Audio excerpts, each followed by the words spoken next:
Nadie te prepara para descubrir que tu vida entera fue construida sobre una mentira. Mucho menos cuando esa mentira tiene un apellido que ha sembrado terror durante décadas. En 2006, mientras México ardía en una guerra silenciosa entre cárteles, una joven que había vivido siempre en la sombra recibió una revelación que cambiaría su destino para siempre. No era quien creía ser. Su madre, enferma y acorralada por el tiempo, le confesó un secreto que había jurado llevarse a la tumba. Ella no solo era hija de un hombre poderoso, era la hija secreta de Joaquín El Chapo Guzmán, y como si esa verdad no fuera suficiente para destruir cualquier noción de normalidad, la confesión vino acompañada de algo aún más peligroso, un mapa antiguo, marcado a mano, que señalaba el rastro de una fortuna perdida de $68 millones. Dinero enterrado, dinero manchado de sangre, dinero que podía convertirla en millonaria o en un objetivo. Esta no es una historia sobre glamour ni sobre lujos. Es una historia sobre miedo, silencios y decisiones imposibles.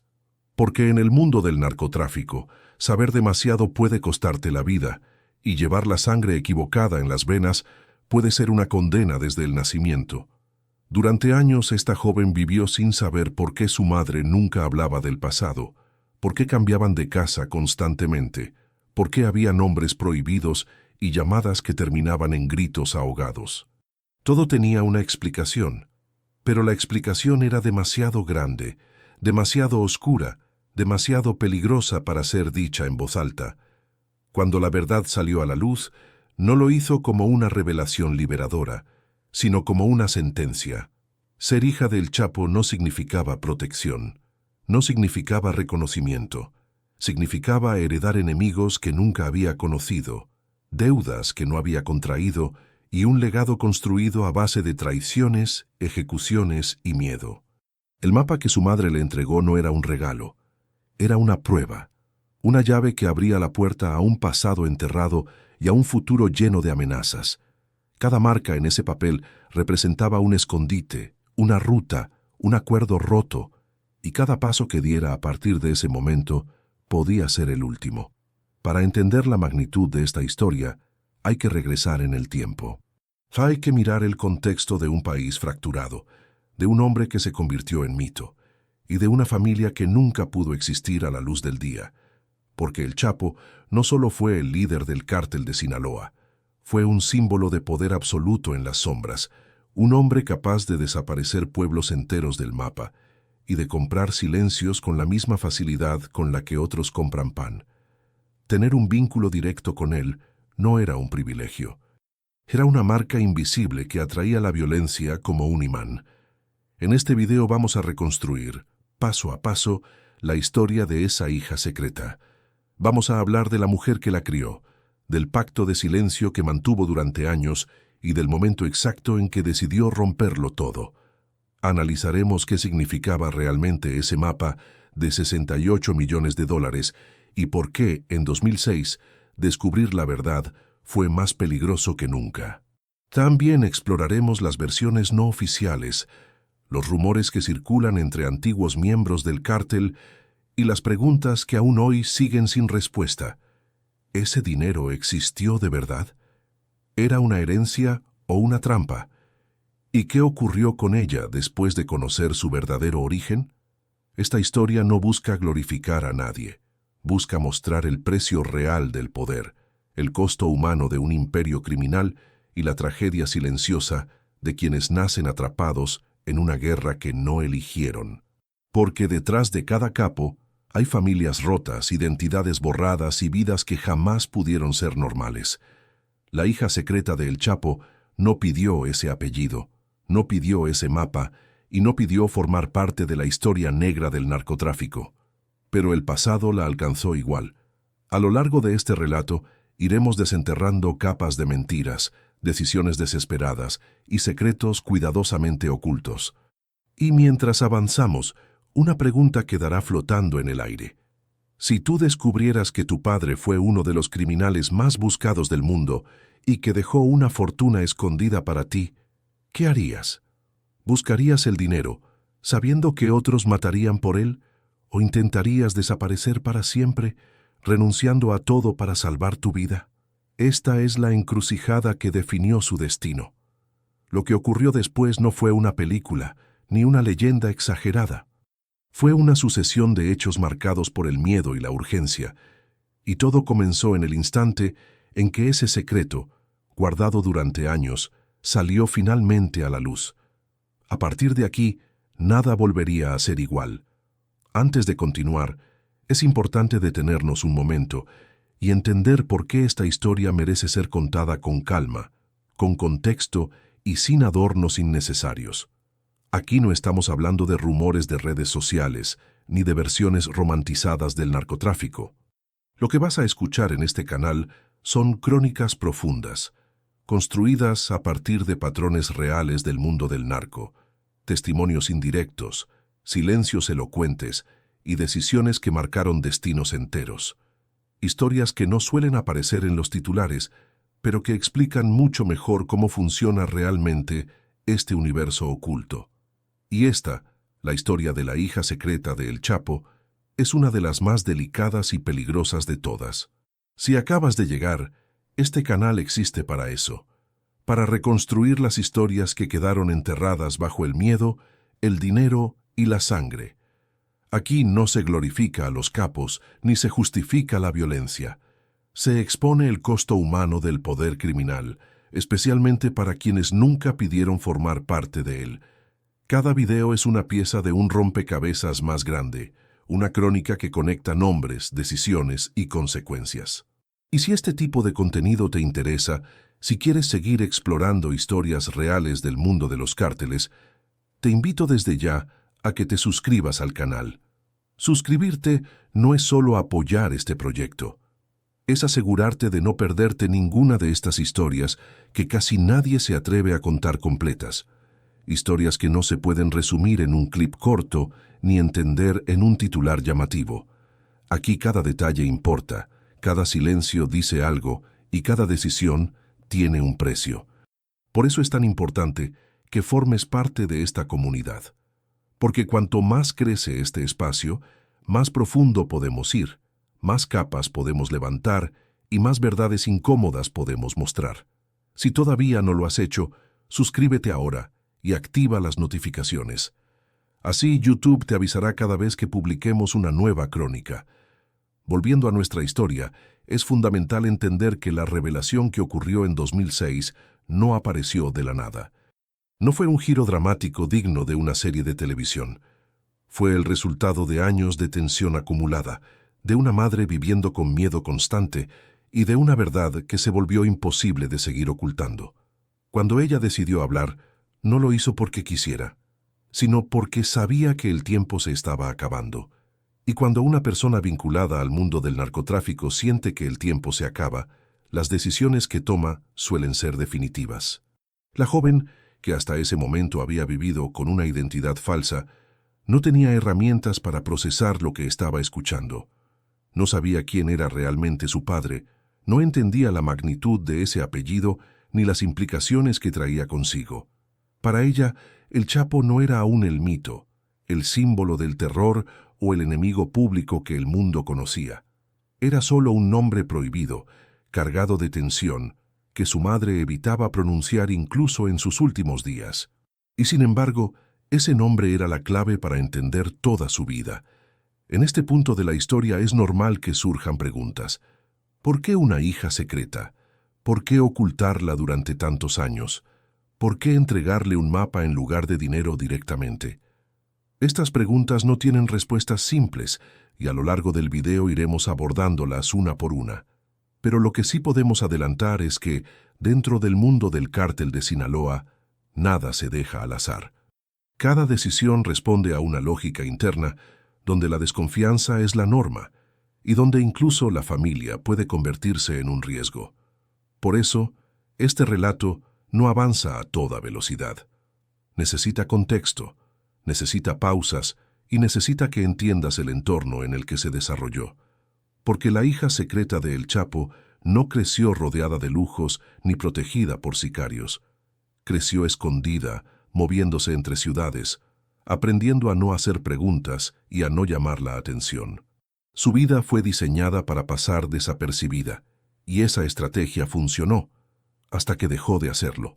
A medida que avancemos, verás cómo el pasado de su madre empieza a tomar forma, cómo los vínculos con el cártel se vuelven evidentes y cómo el mapa de los 68 millones de dólares deja de ser solo un objeto misterioso para convertirse en el centro de una amenaza real. Porque ese mapa no solo señalaba dinero, señalaba traiciones antiguas, acuerdos rotos y secretos que otros preferían mantener enterrados para siempre. Si te interesa comprender cómo estas dinámicas funcionan de verdad, si quieres saber qué ocurre con las familias que quedan atrapadas entre el silencio y la violencia, este canal es para ti. Y por eso vuelvo a insistir. Suscríbete. Parece un gesto simple, pero marca una gran diferencia. Cada suscripción ayuda a que estas historias sigan saliendo a la luz y a que este espacio siga creciendo. Además, nos permite saber que este tipo de contenido profundo, narrativo y sin filtros realmente tiene un lugar en YouTube.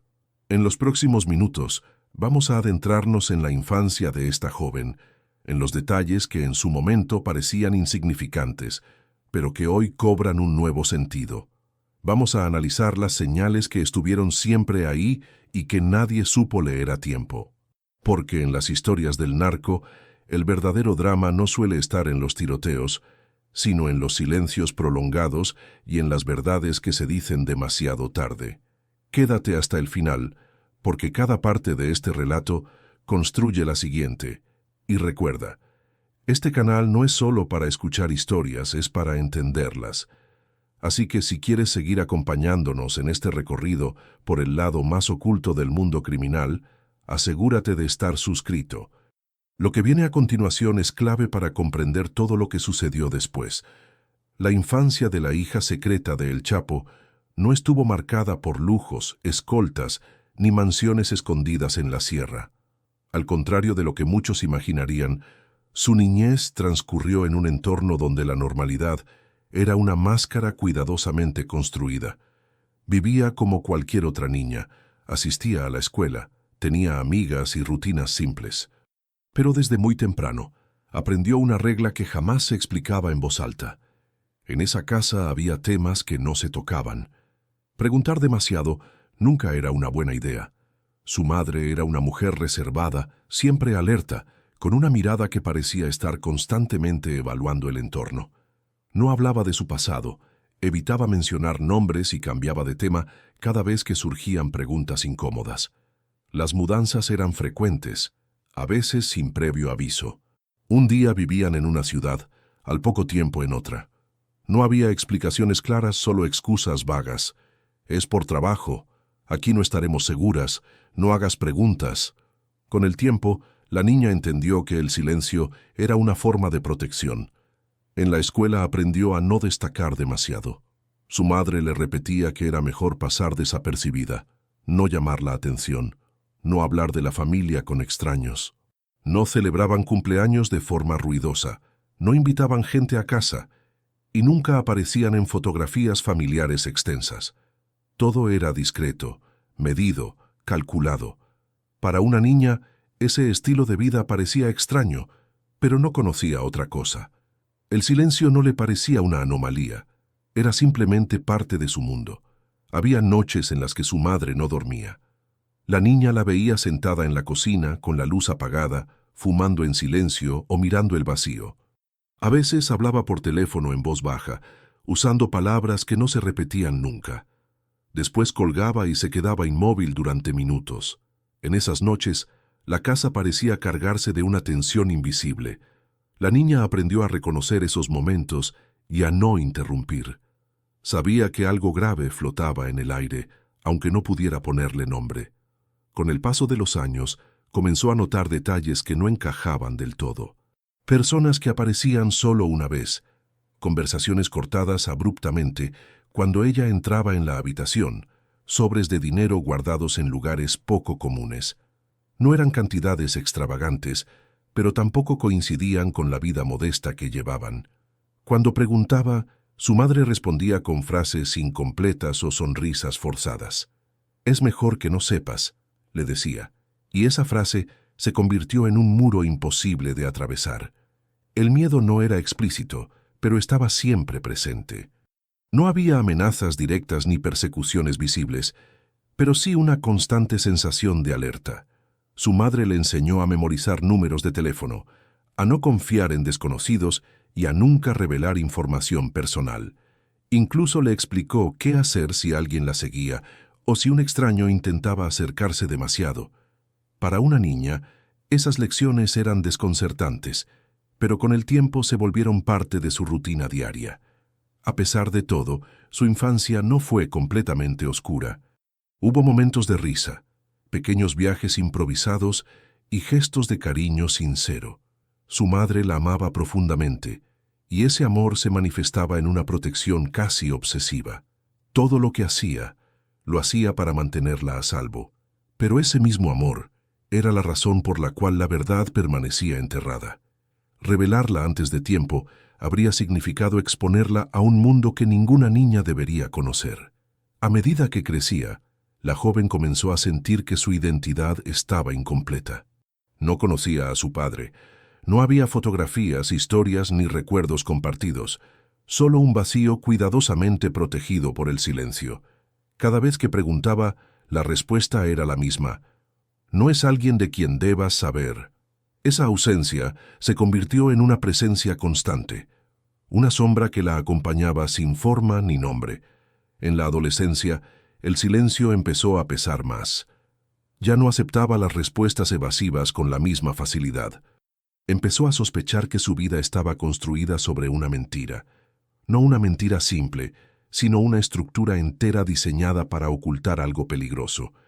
Pero incluso entonces, su madre seguía negándose a hablar. Sabía que el momento aún no había llegado, que revelar la verdad demasiado pronto podía ser fatal. Esa infancia marcada por silencios no fue casualidad. Fue una estrategia, una forma de sobrevivir en un mundo donde las palabras incorrectas podían costar vidas. Cada mudanza, cada regla, cada secreto tenía un propósito: prepararla, sin decirlo, para una revelación que cambiaría todo. Porque cuando la verdad finalmente saliera a la luz, ya no habría vuelta atrás. Y sin saberlo, durante todos esos años, la niña había sido protegida no solo del peligro exterior, sino también del peso de un apellido que, una vez revelado, redefiniría su existencia. El silencio fue su escudo, pero ningún silencio es eterno.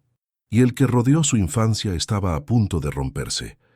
Para comprender realmente la historia de la hija secreta de El Chapo, es imprescindible detenernos en la figura de su madre. Ella fue el verdadero eje silencioso de todo este relato. No era una mujer cualquiera atrapada por accidente en el mundo del narcotráfico. Tampoco era una figura de poder visible dentro del cártel. Su papel fue mucho más discreto, más peligroso y precisamente por eso más difícil de rastrear. Fue una mujer que conoció demasiado y que sobrevivió gracias a saber cuándo hablar y cuándo callar. La madre creció en un entorno donde el cártel de Sinaloa no era un concepto abstracto, sino una presencia cotidiana. En su región, los nombres de los jefes no se pronunciaban en voz alta, pero todos sabían quién mandaba. Desde joven, aprendió que el silencio era una moneda de cambio y que la lealtad, incluso forzada, podía significar la diferencia entre la vida y la muerte. No buscó involucrarse, pero en esos territorios el narco no siempre pide permiso para entrar en tu vida.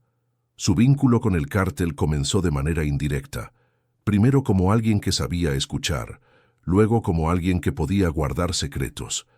En el mundo criminal ese tipo de personas son valiosas, no levantan sospechas, no aparecen en listas oficiales, no figuran en investigaciones, pero están ahí, conectando piezas, transmitiendo mensajes, facilitando movimientos sin dejar rastro. La madre de la joven se convirtió en ese tipo de figura, invisible para el Estado, pero conocida dentro del círculo interno. Fue en ese contexto donde conoció a Joaquín Guzmán Loera, no como el mito que el mundo conocería después, sino como un hombre en ascenso paranoico, meticuloso, y obsesionado con el control. La relación entre ellos no fue pública ni reconocida. No hubo presentaciones formales ni promesas. Fue un vínculo clandestino, marcado por la conveniencia y el riesgo. En el universo del narco, incluso las relaciones personales se manejan como operaciones estratégicas. El Chapo no confiaba fácilmente, pero cuando lo hacía de forma selectiva. La madre demostró ser alguien capaz de desaparecer, de no hacer preguntas innecesarias y de no dejar huellas. Eso la volvió útil, y en ese mundo la utilidad es una forma de protección. Sin embargo, también es una condena, porque cuanto más sabes, más difícil es salir. Y cuanto más cerca estás del poder, más expuesta te vuelves a sus consecuencias. El embarazo cambió todo. La existencia de una hija representaba un riesgo inaceptable. Para el Chapo, los vínculos familiares siempre fueron una debilidad potencial. Por eso, la decisión fue clara. La niña debía crecer lejos, sin apellido, sin reconocimiento y sin contacto. No por falta de interés, sino por estrategia. La protección, en este caso, significaba ausencia. Y la madre aceptó esa condición, consciente de que cualquier intento de romperla podía ser fatal. A partir de ese momento, su vida se convirtió en una huida constante, no solo de las autoridades, sino también de los enemigos internos del cártel. Sabía que había personas dispuestas a usar a la niña como moneda de cambio, como amenaza o como mensaje. Por eso, se movía con cuidado extremo. Cambiaba de residencia, evitaba círculos sociales estables y mantenía un perfil bajo. Cada decisión estaba calculada para reducir riesgos. El vínculo con el cártel nunca se cortó del todo. Aunque intentó alejarse, seguía siendo una pieza conectada a un pasado que no podía borrar. Recibía instrucciones ocasionales, advertencias veladas y, en ciertos momentos, ayuda económica indirecta, nunca entregada de forma clara. Siempre a través de intermediarios, señales o rutas previamente acordadas. El dinero no era un regalo, era una forma de mantener el control y el silencio. Con el paso del tiempo, la presión se volvió insoportable. La guerra entre cárteles se intensificó, las traiciones internas aumentaron y la figura de El Chapo se convirtió en el objetivo principal del Estado mexicano y de agencias internacionales. En ese contexto, cualquier persona vinculada a él, por mínima que fuera esa relación, corría peligro. La madre lo sabía, y también sabía que su salud comenzaba a fallar. Fue entonces cuando entendió que no podía llevarse la verdad a la tumba. No por venganza ni por ambición, sino por supervivencia. Su hija necesitaba saber quién era, de dónde venía y por qué su vida había sido una sucesión de silencios. Pero revelar la verdad implicaba entregar algo más. El mapa. Un último recurso, una herencia peligrosa, diseñada no solo como sustento económico, sino como seguro de vida. La madre no era una heroína ni una villana, fue una sobreviviente. Una mujer atrapada entre un imperio criminal y el instinto de proteger a su hija a cualquier costo. Su vínculo con el cártel fue real, profundo y lleno de consecuencias. Y aunque hizo todo lo posible por mantener ese mundo lejos de la niña, sabía que tarde o temprano la sombra de El Chapo alcanzaría su destino. Porque en el narcotráfico, las decisiones nunca se disuelven con el tiempo. Solo esperan el momento adecuado para cobrar su precio, y el de ella estaba a punto de llegar. La confesión no ocurrió en un momento dramático, ni acompañada de grandes gestos. No hubo música, ni gritos, ni una escena preparada. Ocurrió en silencio, como casi todo en la vida de esa madre. Fue una conversación íntima, cargada de cansancio, miedo y una urgencia que ya no podía ocultarse. Para entonces, la salud de la mujer se había deteriorado de forma evidente. El tiempo, ese aliado implacable del mundo del narco, se estaba agotando. Y cuando el tiempo se agota, las verdades que fueron enterradas durante años empiezan a salir a la superficie. La madre eligió cuidadosamente el momento. Esperó a que no hubiera interrupciones, a que la casa estuviera completamente en calma. Cerró puertas, apagó teléfonos y se sentó frente a su hija con una seriedad que nunca antes había mostrado. La joven notó de inmediato que algo era distinto. No era una conversación más, era un punto de quiebre. Antes de pronunciar una sola palabra, la madre le pidió que escuchara hasta el final, que no interrumpiera, que no preguntara, porque una vez dicha la verdad, nada volvería a ser igual. Comenzó hablando de su pasado, de decisiones que tomó por miedo y de errores que ya no podía corregir. Habló del entorno en el que creció, de cómo el cártel no era una opción, sino una presencia inevitable. Poco a poco, las piezas comenzaron a encajar. Las mudanzas, los silencios, las reglas absurdas, el miedo constante, todo tenía una explicación. Y entonces, sin rodeos ni eufemismos, pronunció el nombre que había evitado durante toda una vida. Joaquín Guzmán Loera. Para la joven, escuchar ese nombre fue como si el suelo desapareciera bajo sus pies. Hasta ese momento, el Chapo era una figura distante, un personaje de noticias, un símbolo del narcotráfico.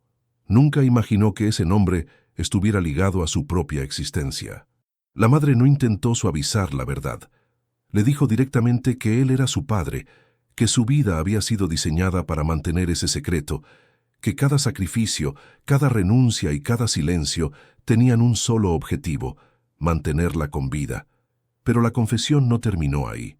La madre sabía que revelar la identidad sin ofrecer una explicación completa sería una crueldad innecesaria. Por eso, después de un largo silencio, se levantó, fue hasta un lugar específico de la casa y regresó con un objeto que nunca antes había mostrado. Un sobre grueso, gastado por el tiempo. Dentro, un mapa. No un mapa común, sino uno marcado a mano, con símbolos, anotaciones y referencias que solo alguien del círculo interno del cártel podría comprender. Ese mapa representaba 68 millones de dólares, dinero oculto, enterrado, fragmentado en distintos puntos estratégicos. No estaba pensado como una fortuna para disfrutar, sino como un seguro, un último recurso. La madre explicó que ese dinero no era un regalo ni una herencia tradicional. Era una herramienta, una salida, un plan B en caso de que todo se derrumbara. Y ahora ese plan pasaba a manos de su hija. El peso de esa revelación fue inmediato.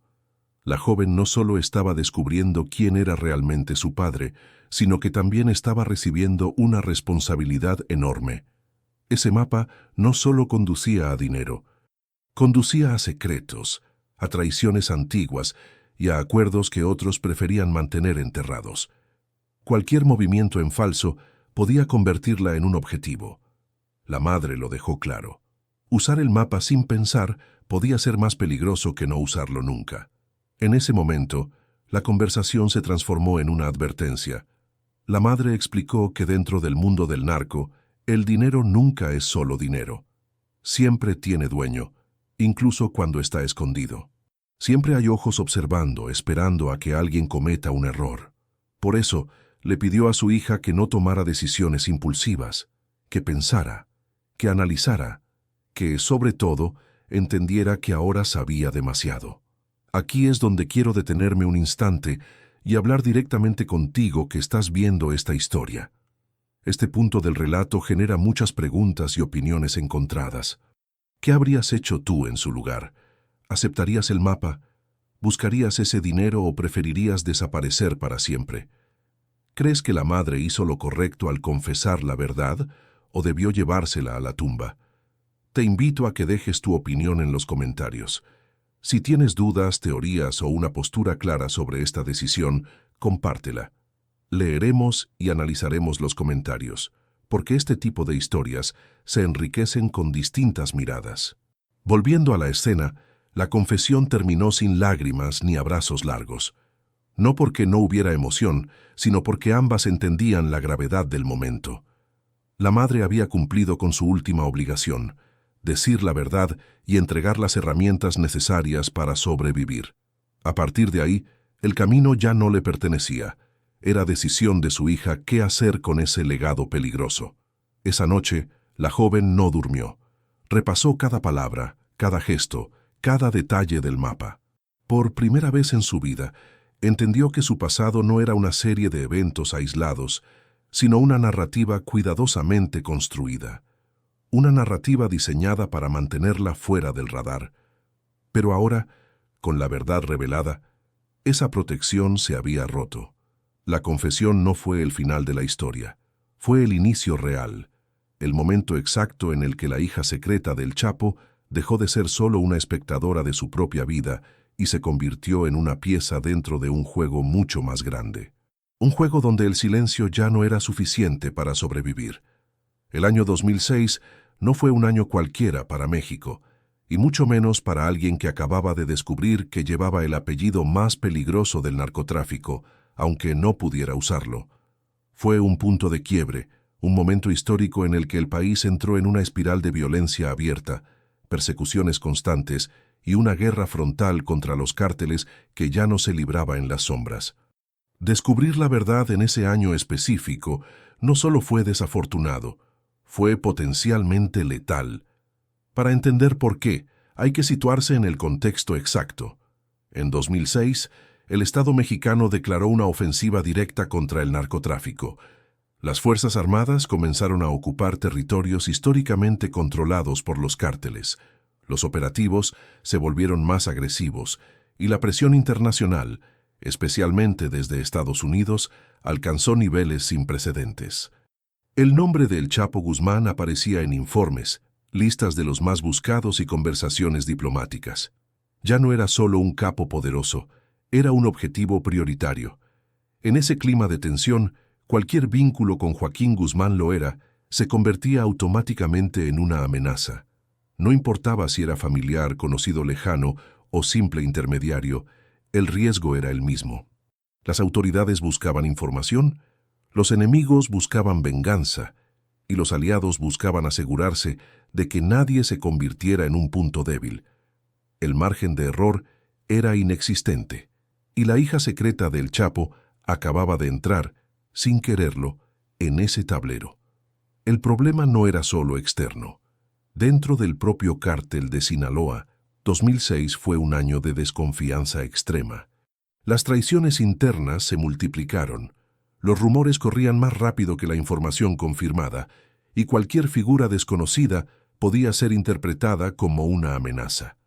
En ese mundo, aparecer de la nada como la hija de no significaba protección, significaba sospecha, significaba preguntas, significaba peligro. Además, la figura de El Chapo en ese momento estaba rodeada de mitos, exageraciones y una paranoia constante. Se decía que había infiltrados en todos lados, que nadie era completamente confiable y que incluso los lazos familiares podían ser utilizados como armas. Para una joven que recién entendía su origen, esto significaba algo devastador. No podía acudir a nadie, no podía reclamar nada, no podía presentarse como lo que era sin exponerse a consecuencias imprevisibles. El mapa de los 68 millones de dólares, entregado junto con la confesión, adquiría en ese contexto un significado aún más oscuro. No era solo una posible salida económica, era una prueba, una evidencia, un objeto que, en manos equivocadas, podía sellar su destino. Tenerlo consigo en 2006 era como caminar con una señal luminosa en medio de una guerra. Cada paso debía ser calculado, cada decisión meditada con frialdad. Las noticias de ese año eran constantes: enfrentamientos armados, detenciones masivas, cuerpos abandonados como mensajes. La violencia dejó de ser algo lejano para convertirse en parte del paisaje cotidiano. Y aunque la joven no estaba directamente involucrada, el simple hecho de conocer la verdad la colocaba en una posición vulnerable. Saber demasiado era, en ese momento, casi tan peligroso como actuar. Su madre lo sabía. Por eso había esperado tanto para hablar. Pero la realidad es que no había un buen año para revelar esa verdad. Solo había años peores que otros. Y 2006 era, sin duda, uno de los peores posibles. El reloj ya no jugaba a su favor. El silencio ya no bastaba como escudo. Y la protección que había funcionado durante años comenzaba a resquebrajarse. A partir de ese momento, La joven empezó a notar cambios inmediatos. La forma en que la gente miraba, las conversaciones que parecían detenerse cuando entraba a una habitación, las advertencias indirectas. No eran amenazas claras, pero sí señales. Señales de que el entorno había cambiado, de que su nombre, aunque no pronunciado, comenzaba a generar reacciones. El 2006 también fue un año en el que muchos errores se pagaron con la vida. Personas que tomaron decisiones apresuradas, que confiaron en la gente equivocada o que subestimaron el nivel de vigilancia, fueron eliminadas sin aviso. En ese contexto, la hija secreta de El Chapo entendió algo fundamental. No tenía margen para equivocarse. Cada paso debía ser silencioso. Cada movimiento, invisible. La verdad, que durante años había sido una ausencia dolorosa, se convirtió de pronto en una carga pesada. Saber quién era su padre no le dio respuestas tranquilizadoras. Le dio nuevas preguntas, nuevos miedos y una sensación constante de amenaza. Porque en 2006, ser parte de la historia del Chapo no era un privilegio. Era una sentencia potencial. Ese año marcó el inicio de una nueva etapa. Una etapa en la que la inocencia quedó definitivamente atrás, en la que cada decisión tendría consecuencias reales, y en la que el mapa, guardado ahora como un secreto dentro de otro secreto, comenzaba a ejercer su influencia. Porque descubrir la verdad en 2006 no fue solo un acto de revelación, fue el inicio de una cuenta regresiva. El mapa no era un simple papel con marcas al azar. No estaba diseñado para que cualquiera pudiera entenderlo. Era un documento construido con lógica interna, con códigos que solo tenían sentido para quienes conocían las reglas no escritas del cártel. Desde el primer vistazo, la joven comprendió que no se trataba de un tesoro enterrado al estilo clásico, sino de una red cuidadosamente planificada para sobrevivir al tiempo, a las traiciones y a las capturas. Cada trazo tenía un propósito, cada símbolo, una advertencia. El mapa estaba dividido en secciones. No señalaba un único punto, sino varios. Lugares aparentemente inconexos que, vistos por separado, no levantaban sospechas. Caminos rurales, construcciones abandonadas, referencias a accidentes geográficos menores. Nada que llamara la atención de un extraño, pero al observarlos en conjunto se revelaba un patrón. Rutas utilizadas históricamente por el cártel, zonas de paso seguro, territorios donde la autoridad tenía presencia mínima o estaba directamente ausente. Era un mapa pensado para el movimiento, no para el reposo. La madre había explicado que el dinero no estaba todo junto. Esa era una de las reglas básicas del mundo del narco.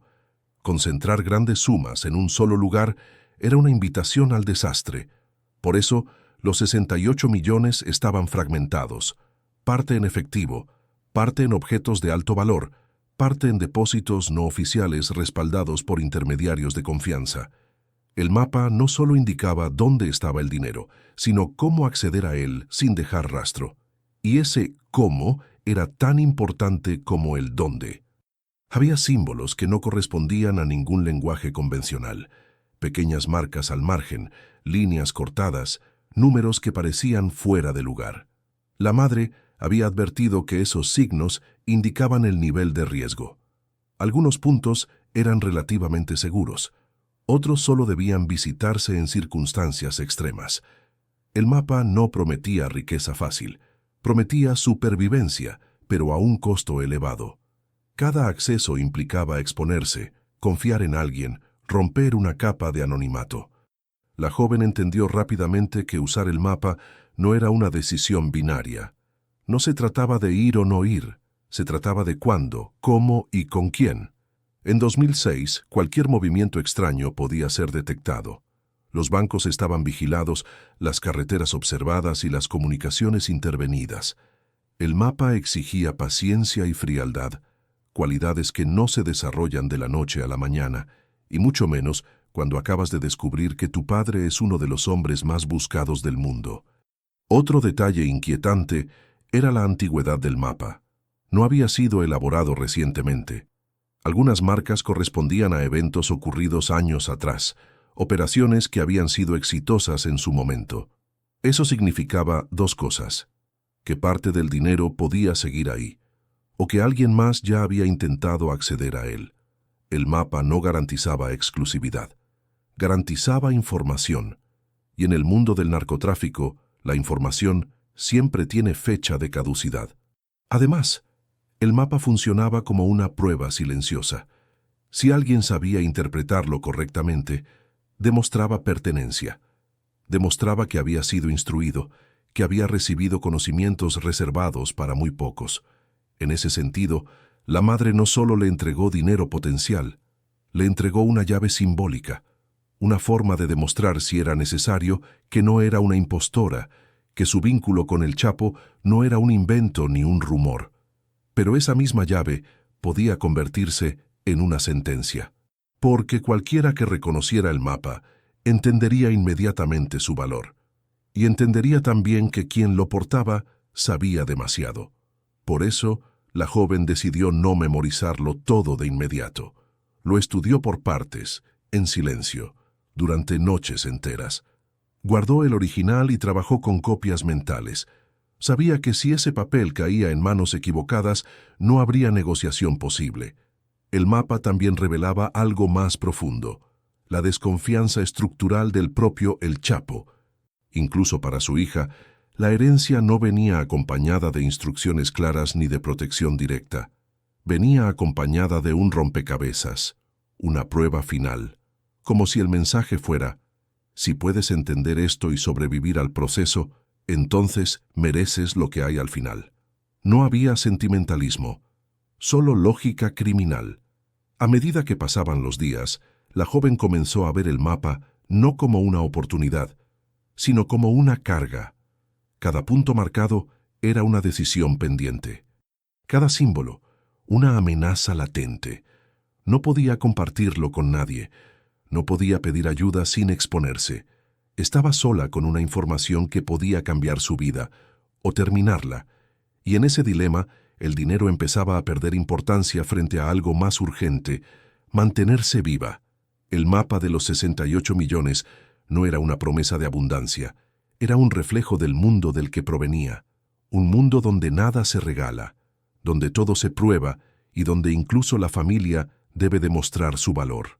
Entender eso fue clave para la joven, porque solo entonces comprendió que el verdadero desafío no era encontrar el dinero, sino decidir si valía la pena buscarlo.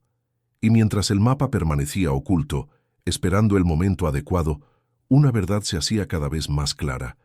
En el universo de El Chapo, incluso las herencias están diseñadas para poner a prueba a quienes las reciben. Ser hija del Chapo no significaba heredar un apellido que pudiera pronunciarse en voz alta. No implicaba privilegios visibles ni una red de protección inmediata. Al contrario, significaba cargar con una identidad que no podía usarse, pero que tampoco podía negarse. Era una condición silenciosa, invisible para el mundo exterior, pero extremadamente pesada para quien la llevaba. A partir de la confesión, la joven entendió que su vida ya no le pertenecía del todo. Había pasado a formar parte de una narrativa mucho más grande, peligrosa y ajena a cualquier lógica convencional. En el mundo del narcotráfico, los hijos de los capos no son solo familia, son símbolos, posibles debilidades, piezas estratégicas. Algunos son protegidos, otros son ocultados, y algunos, simplemente, son eliminados cuando representan un riesgo. Saber esto transformó por completo la forma en que la joven se veía a sí misma. Ya no era solo una mujer tratando de entender su pasado. Era una potencial amenaza para personas que jamás había conocido. Y eso la colocaba en una posición extremadamente vulnerable. La paranoia no tardó en instalarse. Cada llamada desconocida, cada mirada prolongada en la calle, cada ruido fuera de lugar se convertía en una señal de alerta. No sabía quién podía saber la verdad. No sabía quién estaba observando. En el universo de El Chapo, la información se mueve de formas impredecibles. Un rumor mal interpretado podía bastar para convertirla en objetivo. Y el simple hecho de existir ya era suficiente para despertar sospechas. Además, ser hija de El Chapo significaba vivir con una contradicción constante. Por un lado, la sangre la conectaba con uno de los hombres más poderosos del crimen organizado. Por otro, no tenía acceso a ese poder, no podía reclamar nada, no podía pedir protección, no podía acudir a nadie sin exponerse. Era una heredera sin trono, sin ejército y sin derecho a existir públicamente. Una figura incómoda que no encajaba en ninguna estructura establecida. La joven comenzó a entender que, para muchos dentro del cártel, su existencia era un error, algo que debía haber sido resuelto mucho antes. Los hijos no reconocidos representan una falla en el sistema de control. Son cabos sueltos, y en el mundo del narco, los cabos sueltos rara vez se toleran. Esa conciencia la obligó a replantear cada aspecto de su vida cotidiana. Cambió rutinas, evitó lugares conocidos y redujo al mínimo sus interacciones sociales. Incluso la idea de formar una identidad propia se volvió compleja. ¿Quién era realmente, más allá de ese vínculo peligroso? ¿Podía construir una vida normal, sabiendo que su origen la perseguiría siempre? La respuesta no era clara, porque ser hija de El Chapo no era algo que pudiera dejar atrás con una mudanza o un cambio de nombre. Era una marca invisible que podía activarse en cualquier momento. También estaba el peso emocional. Descubrir que tu padre es una figura asociada con violencia, muerte y terror no es algo que se procesa fácilmente. No había recuerdos felices a los que aferrarse. No había una figura paterna real, solo un mito construido a partir de noticias, rumores y silencios. La joven no sentía orgullo ni admiración. Sentía confusión, rabia y una tristeza profunda por una relación que nunca existió y que nunca podría existir. El apellido Guzmán, aunque no lo llevara oficialmente, se convirtió en una sombra constante. Sabía que había personas dispuestas a usarlo para manipularla, para obtener información o para enviar mensajes a otros. También sabía que había enemigos que podrían verla como una oportunidad de venganza. En ese equilibrio frágil, la única estrategia posible era la invisibilidad absoluta. No destacar, no reclamar, no existir más de lo necesario. Ser hija de El Chapo también implicaba una pregunta inevitable. ¿Hasta qué punto estaba destinada a repetir la historia? ¿Era posible romper con ese legado o estaba condenada a vivir siempre a la defensiva? Esa duda se convirtió en un conflicto interno constante, porque aceptar el mapa significaba aceptar una parte de ese mundo. Rechazarlo significaba renunciar a la única ventaja que tenía para protegerse. Con el paso del tiempo, la joven comprendió que su mayor fortaleza no era el dinero potencial ni el apellido oculto, era el conocimiento. Saber cómo funciona realmente ese universo le daba una ventaja silenciosa. Le permitía anticipar riesgos, leer entre líneas y evitar errores comunes. Pero incluso esa fortaleza tenía un límite, porque en el mundo del narcotráfico ningún conocimiento garantiza inmunidad total. Ser hija de El Chapo no fue una elección. Fue una condición impuesta desde el nacimiento, una carga que llegó acompañada de secretos, miedos y decisiones imposibles. Y mientras intentaba entender qué hacer con esa verdad, una cosa quedaba clara: su vida ya no podía seguir el curso que había imaginado. Porque una vez que sabes quién eres realmente, no hay forma de volver a la ignorancia. Llegado este punto, la historia deja de avanzar por la fuerza de los acontecimientos y pasa a depender de una sola cosa: las decisiones. Para la hija secreta del Chapo, ya no se trataba de entender su pasado, sino de elegir su futuro. Y en el mundo del narcotráfico, elegir nunca es un acto libre. Es un cálculo, una evaluación fría de riesgos, silencios y consecuencias. Cada opción disponible implicaba una pérdida. No había decisiones correctas, solo decisiones menos mortales. La primera gran pregunta era inevitable: ¿usar o no usar el mapa? Guardarlo significaba vivir sabiendo que tenía una salida posible, pero sin atreverse a tomarla. Usarlo significaba exponerse, activar mecanismos invisibles y llamar la atención de personas que preferían que ese dinero permaneciera enterrado. El mapa no era un objeto pasivo, era un detonante, y la joven entendía que el simple hecho de moverse en dirección a uno de esos puntos podía desencadenar reacciones en cadena. La segunda decisión tenía que ver con la identidad. Seguir viviendo como hasta ahora, con un nombre que no despertaba sospechas, o prepararse para una eventual revelación. Mantener el anonimato ofrecía una protección frágil pero efectiva. Revelarse, incluso parcialmente, podía abrir puertas o cerrarlas para siempre. En el universo de El Chapo, mostrarse era siempre una apuesta peligrosa, pero esconderse también tenía un costo emocional enorme. Había noches en las que pensaba en desaparecer por completo, cambiar de país, de idioma, de rostro si fuera necesario, romper cualquier vínculo con su pasado. Era una opción real.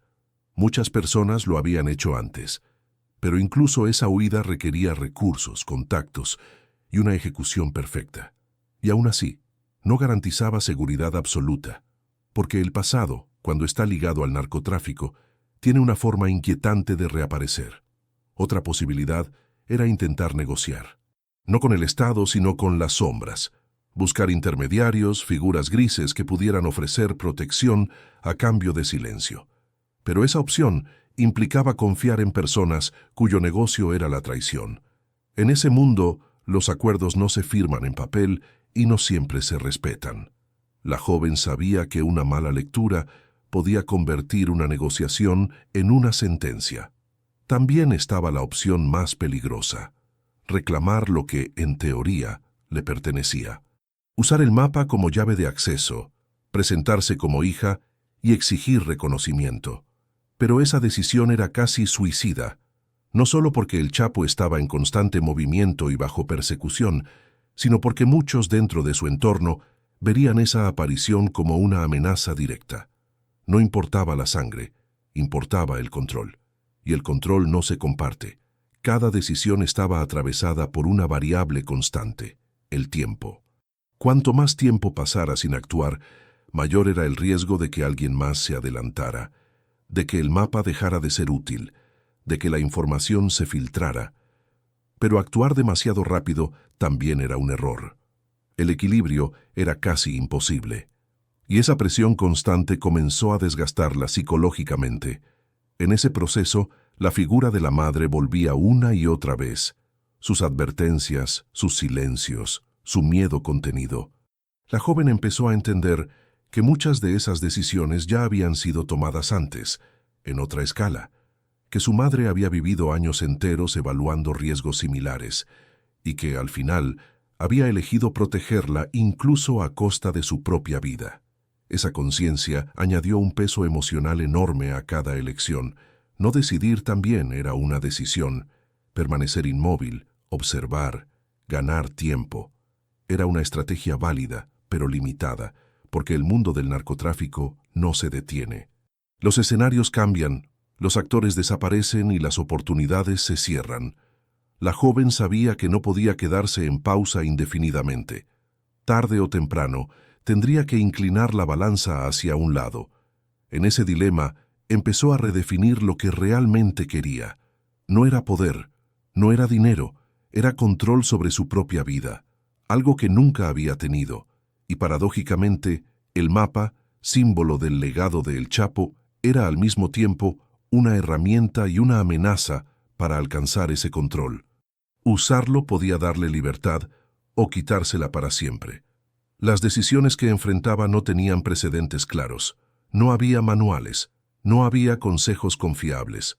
Estaba sola con información peligrosa y un futuro incierto.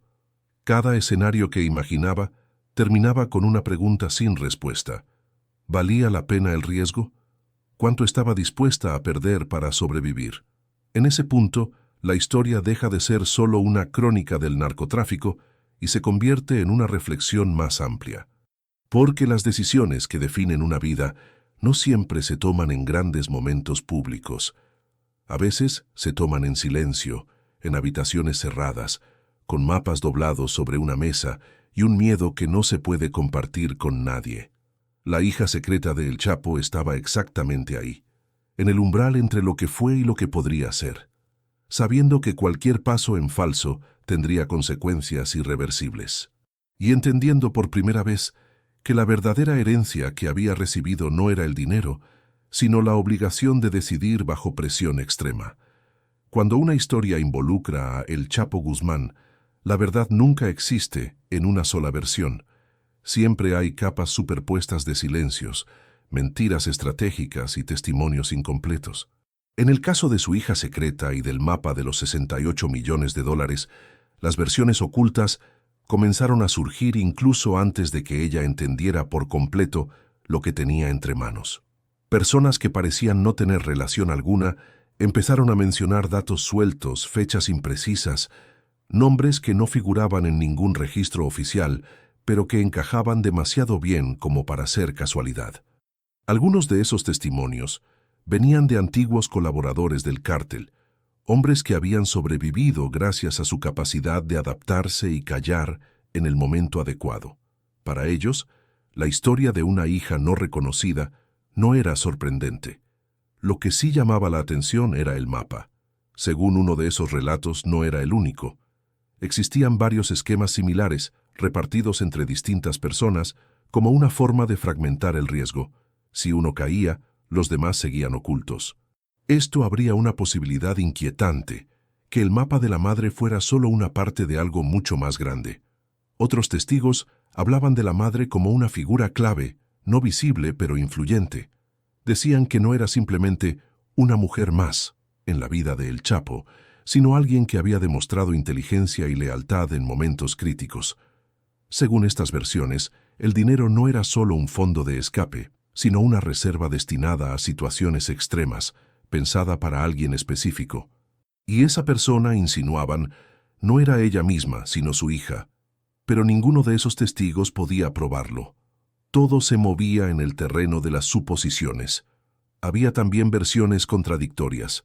Algunas afirmaban que la historia de la hija secreta había sido exagerada deliberadamente, como una cortina de humo para desviar la atención de otras operaciones. En el mundo del narcotráfico, crear leyendas falsas es una táctica común. Una historia suficientemente atractiva puede mantener ocupados a periodistas, autoridades y curiosos, mientras lo verdaderamente importante ocurre en otro lugar. Bajo esta lógica, el mapa podría ser real, pero su propósito no necesariamente el que la joven creía. Existen testimonios de antiguos mensajeros del cártel que hablaban de paquetes heredados, objetos entregados bajo instrucciones muy específicas. No abrir hasta cierta fecha, no mostrar a nadie, destruir si ciertas personas morían. Algunos describían mapas, otros hablaban de cuadernos, memorias cifradas o simples hojas con coordenadas. Ninguno mencionaba nombres directamente, pero el patrón se repetía, y ese patrón coincidía demasiado con lo que la madre había hecho antes de morir. También estaban los testigos involuntarios, vecinos, conocidos, personas que compartieron breves momentos con la madre y notaron detalles que, en su momento, parecían insignificantes. Visitas nocturnas, cambios repentinos de domicilio, llamadas cortas y tensas. Años después, esos recuerdos adquirían otro significado. Para la hija, escuchar esas versiones era perturbador. Cada nuevo testimonio reforzaba la idea de que su vida había estado rodeada de secretos mucho antes de que ella pudiera entenderlos. Las autoridades, por su parte, manejaban sus propias versiones.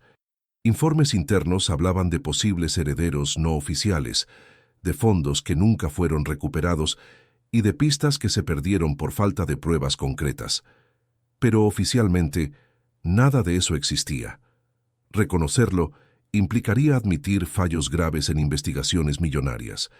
Por eso, muchos de esos datos quedaron archivados, enterrados en burocracia y clasificados como no verificables. Lo más inquietante era que algunas versiones se contradecían de forma intencional. Testigos que decían una cosa hoy y otra mañana. Personas que parecían medir cada palabra, como si supieran que alguien más estaba escuchando. En ese entorno, distinguir la verdad de la manipulación se volvía casi imposible. La joven comprendió que no podía confiar plenamente en ningún relato externo. Cada versión estaba contaminada por intereses, miedos o simples ganas de sobrevivir. Con el tiempo, empezó a notar algo en común entre todos esos testimonios. Ninguno negaba por completo la existencia del dinero. Podían dudar del mapa, de la identidad de la hija o del papel de la madre, pero el dinero siempre aparecía como una constante, como una sombra presente en todos los relatos. Eso, para ella, fue revelador. Significaba que, más allá de las mentiras, había un núcleo de verdad que nadie se atrevía a borrar. Las versiones ocultas no solo hablaban del pasado, sino que influían directamente en el presente. Cada persona que sabía algo representaba un riesgo potencial. Un testigo podía convertirse en un aliado o en una amenaza, y en ese juego, la información era la moneda más valiosa. La hija del Chapo empezó a entender que su mayor peligro no era el mapa en sí, sino la red de personas que conocían fragmentos de la historia. Así, la verdad dejó de ser un objetivo claro. Ya no se trataba de descubrir qué versión era correcta, sino de aprender a moverse entre ellas, a usar el silencio como escudo y la duda como estrategia. Porque en el universo del narcotráfico, la verdad absoluta no protege. Lo que protege es saber cuándo hablar y cuándo desaparecer. El aire en la sala era denso, cargado de un silencio que parecía aplastar cada pensamiento. La luz tenue de las lámparas colgantes dibujaba sombras alargadas que se retorcían en las paredes, como si el propio tiempo estuviera enfermo, convulsionando en un espacio sin escape. Cada paso que daba hacia el final de aquel pasillo resonaba con una claridad que le helaba la sangre. Había llegado al momento que había temido desde el inicio de su viaje, el destino final. La sensación de inevitabilidad lo envolvía, y por primera vez comprendió que cada elección que había tomado, cada desvío, cada sombra que había ignorado, lo había llevado a este punto preciso. Frente a él, una puerta enorme, de madera oscura, parecía absorber la luz a su alrededor. No había manija, no había cerradura visible, solo un contorno severo que desafiaba la lógica. Era como si la puerta misma evaluara su valor, como si midiera cada latido de su corazón, cada vibración de su miedo. Respiró hondo, tratando de calmar el temblor que recorría su cuerpo, pero la ansiedad era un torrente imparable, un río que erosionaba cualquier intento de racionalidad.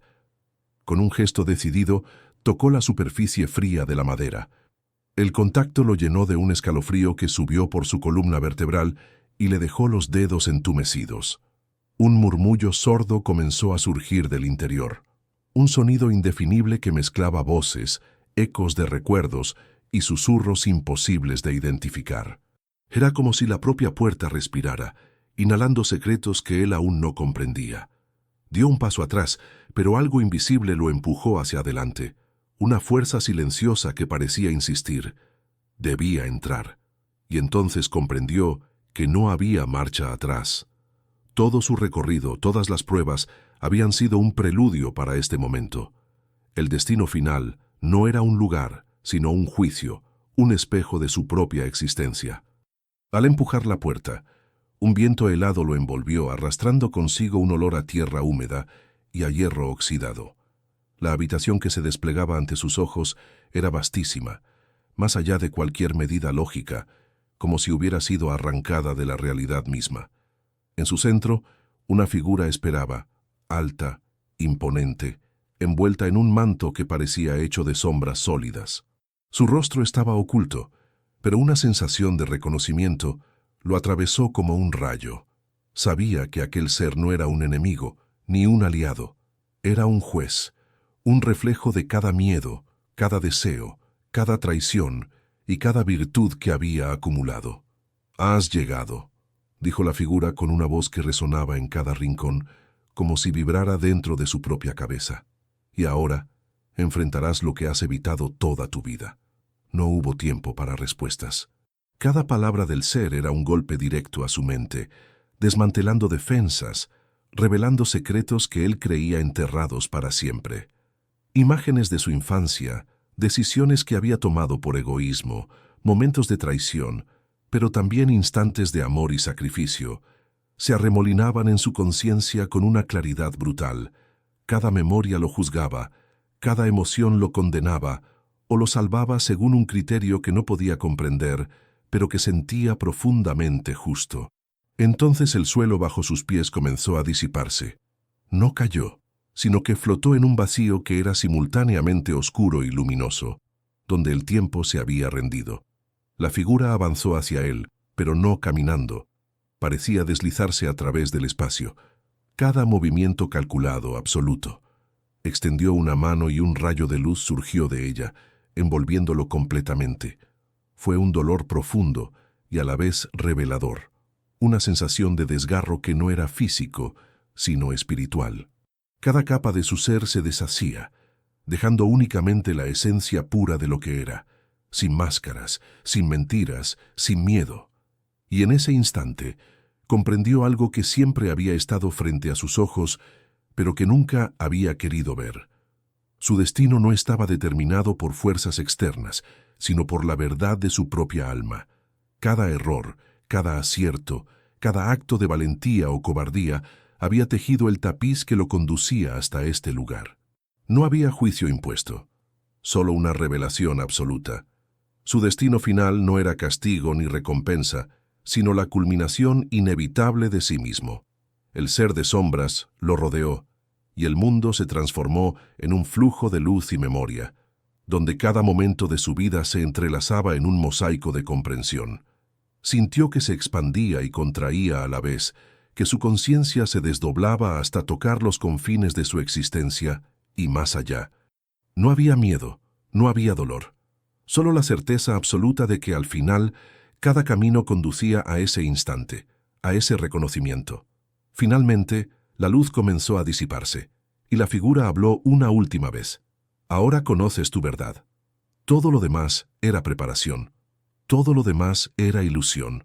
Tu destino final es tú mismo. Cuando los contornos de la realidad regresaron, estaba solo. La puerta había desaparecido, y con ella la sensación de vacío absoluto. Sin embargo, no sentía soledad sino claridad. Cada sombra de duda se había desvanecido, reemplazada por un entendimiento profundo y silencioso. Sabía que podía regresar, continuar su vida, pero nunca sería la misma persona. Había enfrentado el núcleo de su existencia, y en ese enfrentamiento había encontrado la paz que siempre había buscado sin saberlo. Avanzó hacia la salida de aquel espacio indefinido, con pasos firmes y respiración tranquila. Afuera, el mundo seguía, indiferente, pero él ahora lo miraba con ojos nuevos, conscientes de cada decisión, de cada acción, de cada instante de su vida. Su destino final ya no era un lugar temido, sino una verdad interior que lo acompañaría para siempre, un faro silencioso guiando su existencia, recordándole que aunque la vida lo llevase por senderos inciertos, el control siempre residía en la esencia de su propio ser. Y así, mientras la última sombra de aquel juicio se desvanecía, comprendió que su destino final no era el final de un camino, sino la culminación de todo lo que había sido, de todo lo que era, y de todo lo que aún podría llegar a ser. El mundo a su alrededor parecía respirar con él, y por primera vez sintió la plenitud de ser completamente libre, completamente consciente, completamente él mismo. El amanecer se extendía lentamente sobre el horizonte, tiñendo el cielo de tonos naranjas y violetas que parecían fundirse en un lienzo vivo. Cada rayo de luz que se colaba entre las nubes iluminaba con delicadeza el paisaje que lo rodeaba, revelando montañas, ríos y valles que, hasta entonces, había visto solo como sombras borrosas en sus recuerdos. Todo parecía en calma, pero dentro de él, una corriente silenciosa de pensamientos y emociones continuaba agitando su mente. Había llegado al final de su viaje, al cierre de un capítulo que, aunque concluido, seguía resonando con preguntas, descubrimientos y revelaciones que aún necesitaban ser digeridas. Mientras caminaba lentamente, sus pasos dejaban huellas en la tierra húmeda, marcando un camino que nadie más recorrería jamás. Cada huella era un recordatorio de su existencia, de su capacidad para elegir, para actuar y, sobre todo, para enfrentarse a sí mismo. Reflexionaba sobre todo lo vivido, las decisiones tomadas, los errores cometidos, las traiciones aceptadas, y las lecciones aprendidas. Todo había sido un mosaico de experiencias que ahora comenzaba a cobrar sentido, revelando una coherencia que antes había sido invisible. Su destino final le había mostrado la verdad más simple y a la vez más compleja de todas. La vida no ofrecía certezas, pero sí oportunidades para comprenderse a sí mismo. Sentado junto a un río que reflejaba los primeros destellos del sol, cerró los ojos y dejó que el murmullo del agua se mezclara con el latido de su corazón. Recordó los momentos más oscuros de su camino, aquellos instantes en los que el miedo, la duda y la desesperación habían amenazado con consumirlo por completo. Sin embargo, también emergieron las memorias luminosas, los gestos de bondad, las decisiones valientes, los vínculos que había formado y los instantes de auténtica compasión. Cada recuerdo, ya fuera doloroso o alegre, componía la esencia de su ser y le mostraba que la fuerza de una vida no residía en evitar las sombras, sino en atravesarlas con conciencia y determinación. El viento soplaba suave, como si la naturaleza misma estuviera acompañando sus pensamientos. En ese instante, comprendió que la verdadera libertad no estaba en controlar el mundo externo, sino en dominar la propia percepción y aceptar la responsabilidad de cada elección. La puerta final, el juicio de sombras, la luz reveladora, todo había sido un espejo que reflejaba no lo que otros querían que fuera, sino lo que él realmente era.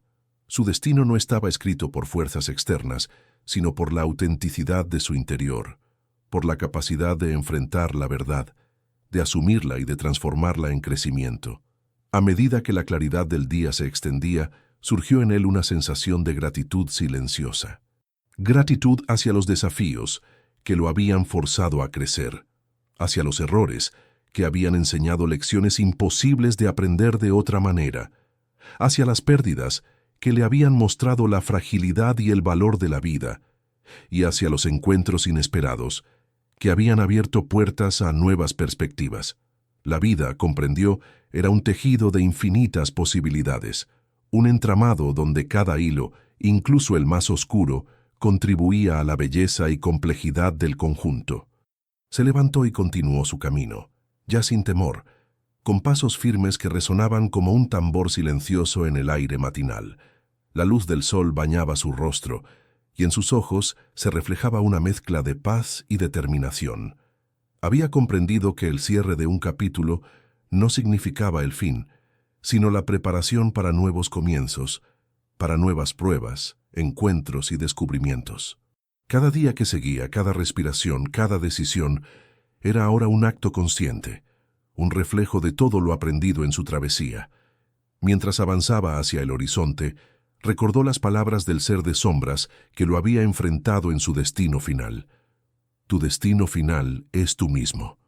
Comprendió entonces que no se trataba de un punto de llegada, sino de una revelación permanente, un recordatorio constante de la importancia de la introspección y la honestidad consigo mismo. El viaje exterior había terminado, pero el viaje interior continuaba, y la verdadera maestría residía en caminarlo con plena conciencia y respeto por la propia esencia. El río, los árboles, las montañas y el viento parecían alinearse con sus pensamientos, como si todo el universo reconociera la transformación que había ocurrido. Cada elemento de la naturaleza parecía reflejar la continuidad de la vida y la interconexión de todas las cosas. Su reflejo en el agua ya no mostraba solo su rostro, sino la totalidad de sus experiencias, su crecimiento y su aceptación. Era un reflejo de alguien que había aprendido a vivir sin miedo, a aceptar la incertidumbre y a encontrar belleza en cada instante. Con cada paso que daba, sentía cómo la carga de la sombra se desvanecía, reemplazada por un entendimiento profundo de que la vida no debía ser temida ni controlada, sino experimentada plenamente, con conciencia y gratitud.